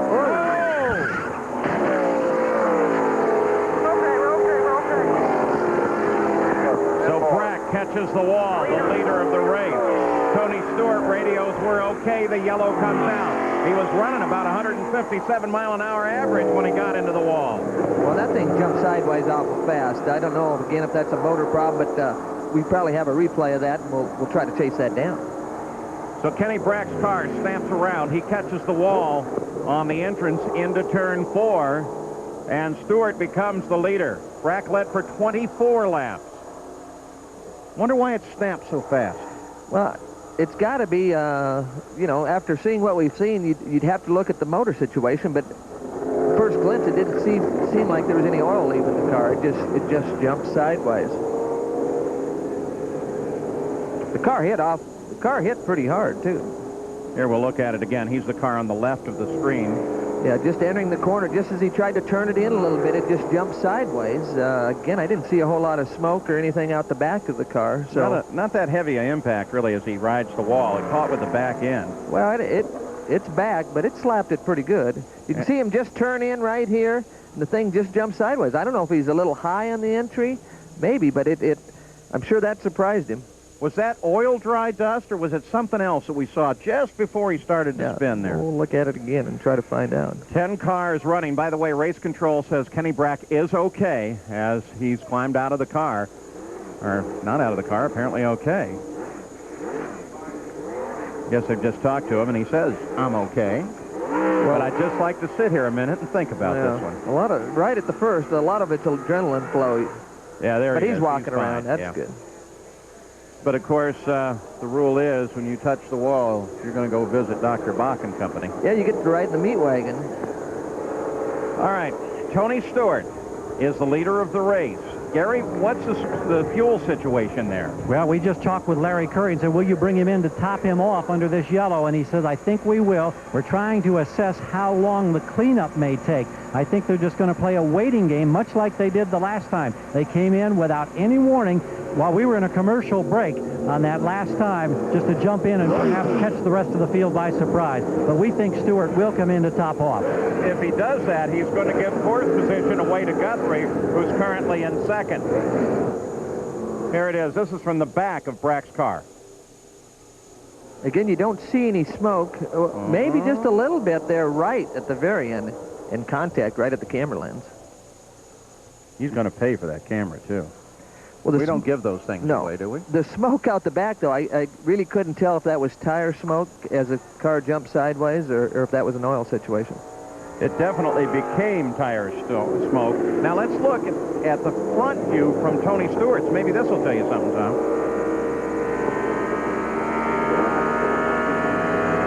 Right in here. I think it was just oil dry. It might have been. He might have been just a little high, and sometimes what will cause that to happen is you're looking in the mirrors, checking out the competition, and sometimes you'll miss a little bit your turn-in point. He shouldn't have been that high. It didn't look that bad, but you never know. With these tires, the marbles up high, it's hard to say. You got Stewart charging. I think I'd be looking in the mirrors as well. So Tony Stewart's the leader. Jim Guthrie in second. Will Stewart come in? We'll be back. 3 laps complete, 3/4 of the race now complete in the Phoenix 200. Here's the way the story has turned out. Tony Stewart is the leader. He became the leader when Kenny Brack hit the wall, causing this particular yellow. But that yellow car right behind Stewart, that's Jim Guthrie. There's your running order after 150 laps. Now, they're talking in Stewart's camp about maybe bringing him in for a splash and go. Jim Guthrie's crew has already said we're going to run right to the end of this race as fast as we can, and every lap of yellow is going to help us. Now, Tom, if you're going to run Tony Stewart's car, would you want to splash and go and give up the track position? Well, you would if you need to make an adjustment to the car. There's only 4 or 5 cars in the lead lap, so it's not like and there's only 11 or 12 cars at the racetrack, so it's not like you got to go through 20 or 30 cars to get back to the front. On the scanner, we're hearing that Tony is a little bit loose in 1 and 2. They've been adding wing. They've been adding wing every pit stop, and now I think they may have gone over the crest, over the hump, and they might actually have the car a little bit loose. So he's probably going to want to make an adjustment on the car, as well as guarantee the fact that he'll be able to run to the end. Make an interesting run to the end. You also kind of wonder why Guthrie doesn't consider topping off. Maybe he's got all the fuel in. We'll return with more of the Phoenix 200 after this word from our ABC stations. Has just gone into the pits, splash and go. I didn't see any aerodynamic changes. He's come up behind Buzz Calkins, and we're ready to go green. We're green now. You're listening to Larry Curry tell Tony Stewart that. Buzz Calkins waved him on path. Stewart's now moving to the inside, trying to find position, trying to carve through this field. Larry Curry radioed to him. Your job now is to go win it. Jim Guthrie is the leader. Well, I think Tony knows what his job is. The question is, can he get through this traffic? Guthrie was running just about as quick as Tony was, so unless they made a couple adjustments aerodynamically to the car, it's going to be fun to watch. Well, it tells you something about the confidence that John Menard, the car owner, and Larry Curry have in this driver. He is so good at running in traffic, especially on a course like the mile here. Witness the win at the Copper World Classic this last month. Gary Gerald?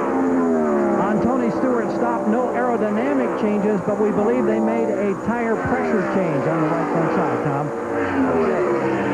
Well, tire pressure can really affect the way these cars handle.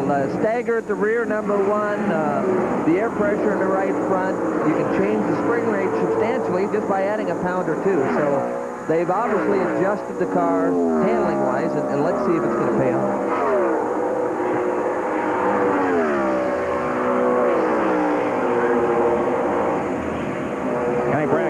took that trip over to the hospital. They checked him out. He is fine and will rejoin his team. All the plays are right here. Tony Stewart. Can Jim Guthrie hold on? Stewart is now up to third. He is separated from the leader in position by Davey Hamilton. But by the track, you can see that Guthrie has gotten a tremendous opportunity to pull away. And there are also some cars that are not on the lead lap, about 5 of them, that separate Guthrie from Tony Stewart. So Tony's got to tiptoe his way through here. I would think that'd be nerve-wracking. To know you have to get through all these guys, you got to be careful with each of them. Well, it is, but that's the fun part about racing, though, is setting these guys up. Tough deal there. Mike Groff is quick through the middle of the corner as Tony was, and Tony had to wait, but he was able to get him at the end of the long straightaway. You can see how Stewart has been working in relationship to the leader of the race through the past laps up on the banner. Mike Groff does let him go by, so that's one more. I guess the good news at this point in the race is the guys in front of you are all probably pretty good guys and have a good sense of whether or not you're there. Well, not only that, they've had a good feel of the race car, so they know what to expect and what to predict out of the car itself. And Tony's been able to evaluate at that as he's been around these guys earlier in the race. Tony doesn't use a spotter. Maybe that would help at this point. Let's go up front to Jim Guthrie, leader of the race. Jackaroo? Well, I'll tell you what, Paul, we watched this crew down here, Jim Guthrie's crew, and he is beginning to pull away, and it's just absolutely, the crew is just absolutely ecstatic. You got to remember, unsponsored, unpaid, they're like the David and Goliath story today. When you compare that to the well-heeled team like Tony Stewart, these guys are doing it kind of like, what was it, the 67 Mets? They're playing so far over their head, they don't know the difference. And remember, if they win, they're still $85,000 in the hole. Jim Guthrie puts Buzz Calkins another lap down. Look at this. Look at the banner. Guthrie is way faster than Stewart. Last lap. This is fun to watch. He might be 85,000 in the hole even if he does win, but I'd like to take some of that action myself. Looking back now, third place, there's Stewart. And you're looking back from Roberto Guerrero's car. Tony Stewart's concerned about the cars in front of him. The leader is getting away from us. And that's exactly what we're going to... Tony's obviously having trouble in traffic. The air off the other cars is upsetting his handling, but the bottom line, I think even in clean air, it appears as though Guthrie's got a little better balance right now than Stewart does. My goodness, what can Jim Guthrie be feeling? He knows he's now within striking distance of that checkered flag, but he's got to worry about a charging and skillful Tony Stewart. He also has to worry about whether those calculations on that fuel were correct, and he can make it all the way to the end. But you have no choice to put your confidence in the team at that point. Yeah, you made the strategy. I'd be real leery of that myself, the mileage, especially as quick as he's running. I don't know if he's got 2 high gears in the thing, but they might want him to backpedal a little bit. But that's hard to get a driver first time out, new deal, leading the race. It's going to be hard to get him to backpedal. The Stewart's around John Paul Jr. Kenny Brack out of the examination room, Jackaroo. He's perfectly well, Kenny Brack. You led this thing, and then all of a sudden, whoa, you're in the concrete. What happened?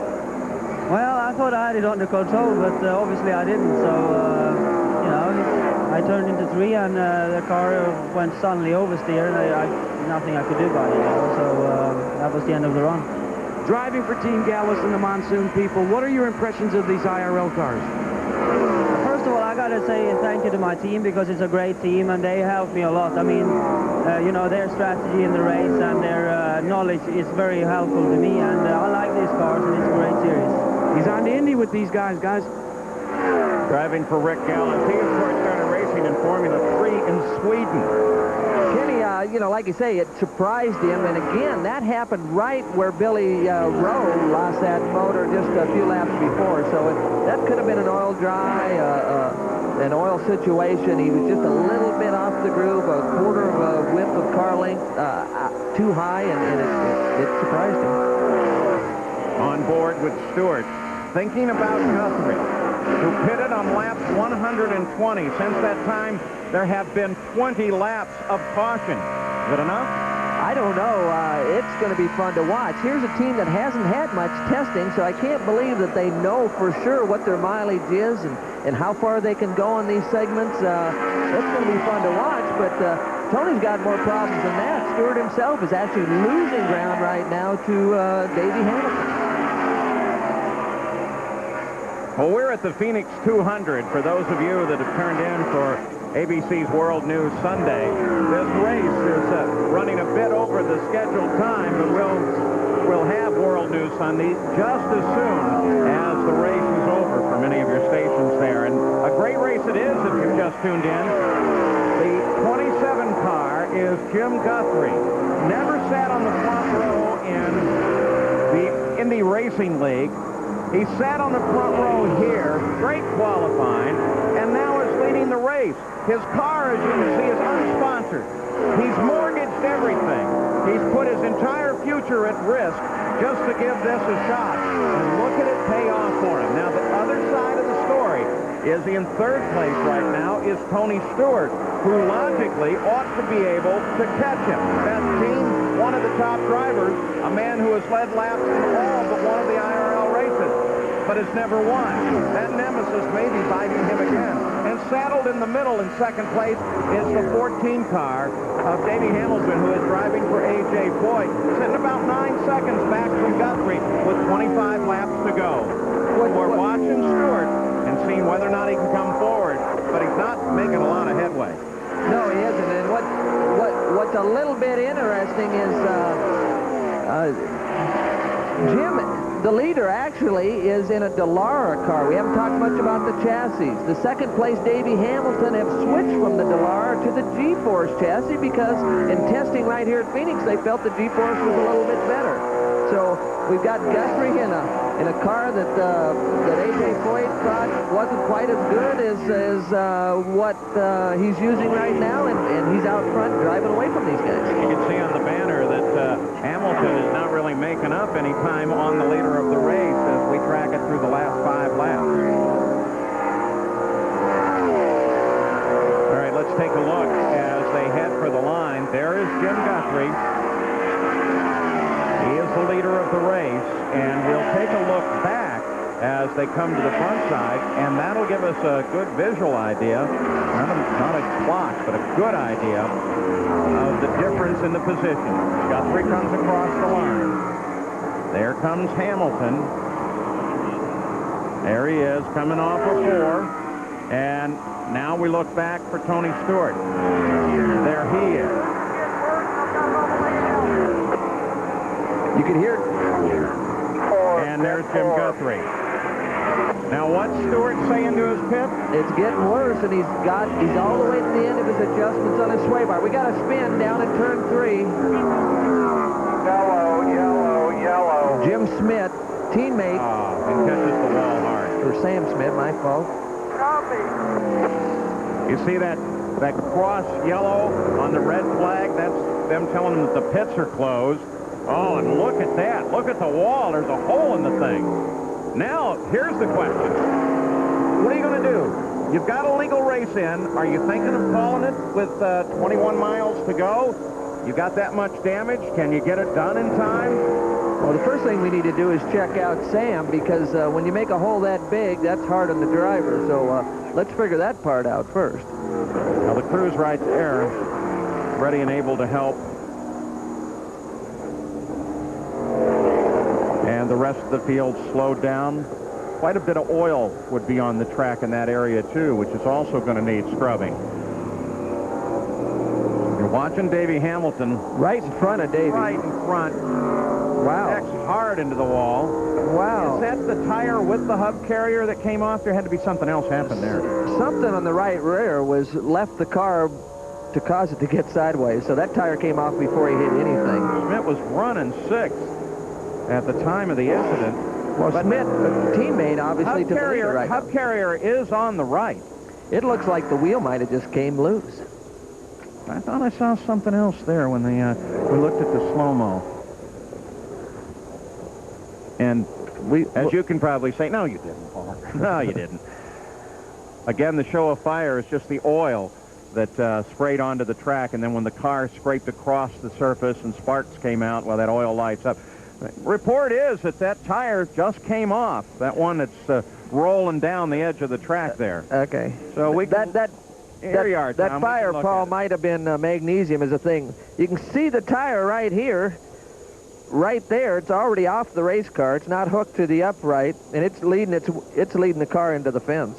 So something caused the right rear tire to come off and at the wrong spot. Now, I don't know if that's oil. That might be a little oil and some magnesium. Dave Brown, one of the USAC safety team, takes a look at the wall. They're going to clean up the debris in front of it. And I'm sure that somewhere in here they're going to make a decision about the safety issue of that wall. They know what they're talking about. It may not be an issue at all. But that shatter there just shows you the force with which that car backed into the wall. 181 laps are complete. We, of course, are yellow again at Phoenix International. 10 cars were running. We're down to 9 now. Let's go to Jackaroot. I want you to come around. All right, guys, what we want to tell you is this is Jim Guthrie's fuel tank. And I'm going to show you how much fuel he has left. It's a little less than half a tank. So it's not a question of whether he has fuel and needs the fuel. It's a question of whether they want to give up track position. So what they've decided to do is roll the dice. Tony Stewart on the other side has decided to pit Gary Gerald. He's coming towards you. Major change. And we're here, looking Gary. at the rear wing. They pulled the wicker mill out of there. They were talking about a possible change at the front. They neglected that. I don't know if they'll bring him back, but the car was pushing so badly they've gone to a radical change on aerodynamics setup, trying to help him for these remaining laps if they get a chance to go green. Okay, Tom, wicker bill, little edge on the trailing edge of the wing, right? Yeah, but it produces a lot of downforce. It's a pretty non-aerodynamic looking piece, but it really affects downforce. So, it changes once again, but not at the front. It's still Stewart's job to try to chase down Jim Guthrie. They're going to put a plate in front of that hole on the wall, and we'll wait to see the situation regards Sam Schmidt. And we're being told by race control that the driver is alert and awake, but they have not yet pulled him out of the race car. It's the kind of thing you'd like them to take their time with. So the running order now is Jim Guthrie is still the leader with Davey Hamilton in second place and Tony Stewart. Those are the 3 cars on the lead lap. There are 9 cars running, and we're at the 184th lap. That's the running order after 182, but nothing has changed. So that's the situation, and what it's really helping is Jim Guthrie in terms of saving more and more fuel. Well, no question. He's probably not mad at this, even though the car that made the hole in the fence is his teammate. So he might have mixed emotions, but fortunately it looks like Sam's okay, and Jim's looking to that checkered flag. Thursday evening at 8 o'clock, 7 Central, Wide World of Sports, the World Figure Skating Championship presented by MasterCard with special performances by this year's champions. Elvis Stoico, Todd Eldridge, Tara Lipinski, Michelle Kwan, and Vanessa Gusmiroli, all ready to perform on a special Wide World of Sports. So, the other question was then, Tom, do they stop the cars because it's working to the advantage of Guthrie right now? Jackaroot, they're looking at the fuel a lot. Well, Paul, when you make a decision and then you second guess it, you think about it, well, that's what's happening with McGuire and his crew. They keep looking, they keep talking back and forth. They try to decide, what does the computer say? Mark comes back up here, talks to some of the engineers, and every time he gets down off the stand, he says, we're staying out, we're staying out. And then he runs back over and checks the fuel. I'll tell you what, this is when the butterflies become like bullets in your gut. You just need 15 more laps and you can go to victory lane. I'm voting for staying out, Tom. I don't know. I mean, he's actually faster on the racetrack. If you're faster on the racetrack, maybe you don't make that decision because, you can get right behind Stewart, and if you're quicker, maybe take your chances that way. But they have a little better feel for exactly how much fuel's in that car, a lot better than we do. They've moved Sam Schmidt now into the ambulance, and they'll take him back to the medical center here and do further evaluation. In the meantime, they're cutting the piece off the top of the wall. They want that big jagged section sitting up above the wall. And as soon as they have that cut and the area cleaned up, then we should be able to go racing. And it's going to be a sprint to the finish. Now, the question is, Stewart, when they open these pits, will he come back in? Will they get some more fuel? Do they need any other changes? He can't find out. There he goes. He can't find out too much about the aerodynamics running. Clear pit. Get it on the mark. Just tires. Just tires. New tires are probably trying to change the stagger. Again, stagger is real critical to this, and they want to get fresh rubber on the thing, so they don't lose any track position, so it doesn't hurt anything. My big concern is what they did to that rear wing. They took a lot of downforce out of that thing, and it might balance it, but you might lose so much downforce. He stalled the engine. Get it in neutral, They can't. Tony. Oh, they've lost the connector now to the starter. He rolled much too far. There it fires. And interestingly, Paul, John Menard said just before he came in, he had a sense of humor. He said, yeah, I guess we're practicing our pit stops for Indianapolis. Boy, that was a struggle right there. Fortunately, it's under yellow for him. I don't think they end up losing that much. That's Larry Curry with a headset on. John Menard, of course, the team owner, and does have a great sense of humor. Really enjoys his racing. Well, he's going to enjoy it a little bit more if they win once they win one of these. But. Look at him. So, nothing's changed under this yellow with the exception of new tires on Tony Stewart, and his position moves back to the back of the field. This is what your house feels like on the new cool Sprint race on the Phoenix Mile for you, and a lot on the line. That yellow 27 car of Jim Guthrie, he's hocked everything just to be able to sit in that driver's seat and race here today. And then there's Tony Stewart, who's going to try to come through the field, and Gary Gerald, they've made some changes that might help that. Larry Curry, you made a change. We understand you went to the option tire, a little more grip. The question is, you're going to have enough time to try to test it here. Well, we don't know, but we're going to give it everything we got, and we've trimmed the car, we've put an option tire on, and it's kind of up to Tony now, and we'll see what happens. But, this is kind of a David-Goliath situation, and you guys are Goliath, and there's David down there in Guthrie. Has he surprised you? Well, he surprised me, that they've done a great job. But the thing of it is that they've ran an awful long time on a tank of fuel. Well, maybe we can learn more about that as we check in with Jack. Well, Gary, let's not count out Davey Hamilton, A.J. Foyt's driver. What A.J.'s done is dispatch some of his crew members to various cars that are a lap down and in front of Davey Hamilton between him and Jim Guthrie. He's lobbying each of those lap cars to pull down, get out of the way, give my guy a shot at going for the lead. It remains to be seen how they make out. You know, Tom, when you go and you ask, sometimes you say yes, and then when the green drops, you say, Well, you're exactly right, too. Yeah, this is the politics. This is psychology. It depends on how you get along with all those guys. What your past history with all those teams is will dictate whether that guy's going to move over, give you some room, and let you go. Watching the interplay between Stewart and Guthrie, we really have given a short shift to Hamilton, who's been in this fight all the way and been doing a fine job with it. We'll go green with just 10 laps to go. Delara runs first and fourth. The G-Force cars, second, third, and fifth. Firestone, first and third. Goodyear, second, fourth, fifth. Here we go. Guthrie got a good start. Davey was right there, but Guthrie got him 3 or 4 car lengths. Aurora Engines, first through fifth. Groff's Infinity is in 6th place. Now we watch the sprint. Actually, the PIR staff did a great job of repairing that wall as quick as they did. Guthrie's probably not happy with that, but it was a good job. Yeah, that took about 7 minutes. I think that's a new world record. Stewart now carving through the field. See if the tires are working on board Stewart. Well, you see him get off the corner. He didn't really get the jump on that red car right in front of him too much coming off the corner. You can see him in the middle of the corner. He's not really sucking up that tight. Maybe got him a little on the exit, and he'll get him on this front straightaway. Brown Greco picks up not a position, but track position. Moving forward. Hamilton staying in touch with Guthrie from second place. And Jim Guthrie, knowing that the checkered flag is so very close. There's first place across the line. There's second place, Davey Hamilton. And here comes Tony Stewart.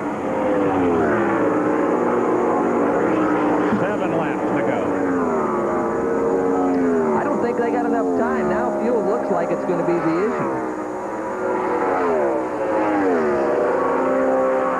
There are their speeds, last lap.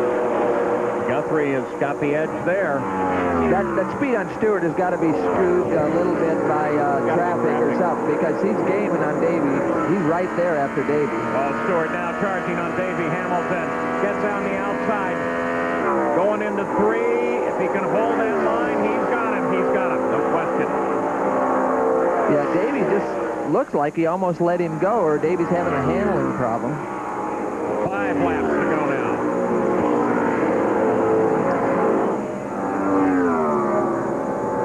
Reeling off the laps at just over 160 miles an hour. Stewart was about 161 on that last lap. So Stewart the faster car at the moment. I don't think he's got enough laps to actually catch him without Guthrie running into some fuel problems.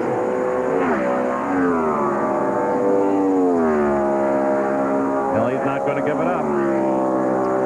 It's his race to win. But both front row starters, both great racers. We don't know much about Guthrie, but you could tell by how he started this race that he wasn't intimidated by anybody. No, he's really showed a lot of mettle throughout the day. Here's a guy that ought to be intimidated by everything that's going for him, and he's not. There's your interval, first to second. 2 to go. A little traffic here. 2 laps to go. Let's see how he gets by. Big factor as they come up on Buzz Calkins. No, Buzz let him go. Let him by. Boy, good move there.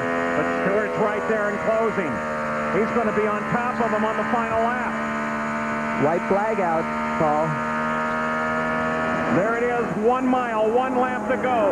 Tony Stewart tries to move on him in 1. He's not nearly close enough. This is the key passing zone. Give it all you got. Larry Curry talking to his driver, Tony Stewart. But Jim Guthrie looking so good here. He makes the turn into 3. He comes off of 4. Jim Guthrie may do the impossible. In fact, he has. Jim Guthrie has taken the win. Another new winner in the IRL. And he's made the final left turn before the Indy 500. Congratulations to Jim Guthrie, the winner at Phoenix.